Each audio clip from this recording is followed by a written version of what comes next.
Welcome to the to the Literary Enjoyers podcast.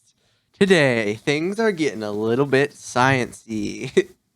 We are in our laboratories because everything's all blue and blue is science.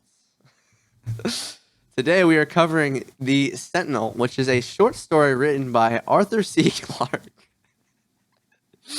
And so Asher, you want to explain the story for us? All right, so basically, there are these guys, and they're on the moon, and they're mapped because it takes place a little bit in the future, I guess. Well, for when it was written, it was in the future, so they have all their fancy technologies and so forth. And basically, they're mapping out the unmapped regions of the moon. And one of the crew members of the team sees something shining off of one of the distant moon mountains. And he, assumes it's just some kind of mineral deposit, normal moon stuff. But his curiosity gets the better of him.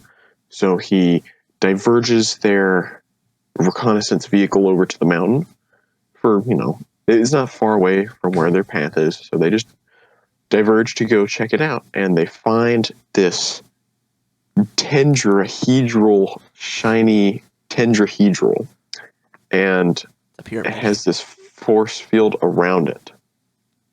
And he is awe-inspired by this amazing pyramid that, hey, he has no clue where it came from, and he thinks that it came from the intelligent life that used to exist on the moon, which was previously thought to not exist. Yeah, so that transitions smoothly into the theme of the story, which is man is destined to move beyond the Earth and explore as we are slowly destroying our own planet. So I guess that's a pretty depressing theme, but I guess it's sort of a universal truth where, we're gonna get shoved out into space at some point. So, maybe far into the future, we are simply in the infant stages of intelligent life.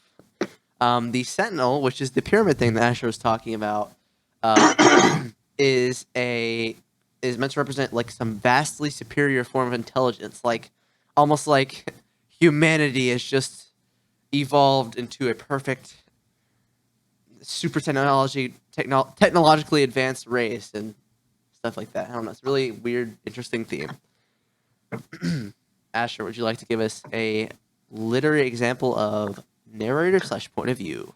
Okay, so for narrator/point of view, essentially the point of view was first person from the narrator, which was the guy who sees this shiny object off in the distance. Once he climbs the mountain ridge to discover this amazing object, he says, my mind was beginning to function normally, to analyze and ask questions, which shows the human nature of him. So once he is finished, just staring at this object that he would have never imagined being there, he begins to analyze and question it. Why is it there? What is its purpose and whatnot?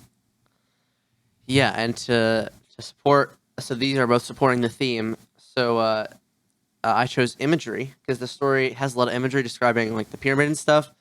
So I just picked out a random quote. It said, "It had been leveled to support a glittering, roughly pyramidal structure, twice as high as a man, that was set in the rock like a gigantic, many-faceted jewel." So that's just describing what the Sentinel looked like. So yeah, that was a very interesting story. I actually enjoyed this story. It was rather interesting. I liked all like you said, there was a lot of imagery. I thought it was very cool how they described the moon in a way that I never thought of before. They said that the moon once harbored basic plant life along with these massive oceans. I thought that was kind of cool. Yeah, and this is actually makes it 10 times more interesting because this was written in 1951, which was 18 years before the moon landing. So this was just an interpretation of what they thought the moon would look like, I guess, in a distant future. And they actually got it pretty good. Sounded pretty accurate. I thought it was pretty neat. I don't think there was oceans on the moon, but what? it just, at some point in the story, it describes like there was remnants of an ocean on the moon and stuff like that. But they did an okay job for what they had. Yes. And it's very interesting to see what they thought of what the moon looked like.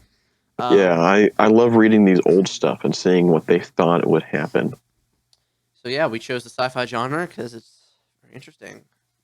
Gets into a bunch of techie stuff. I don't know. But yeah, that was a fun story to read.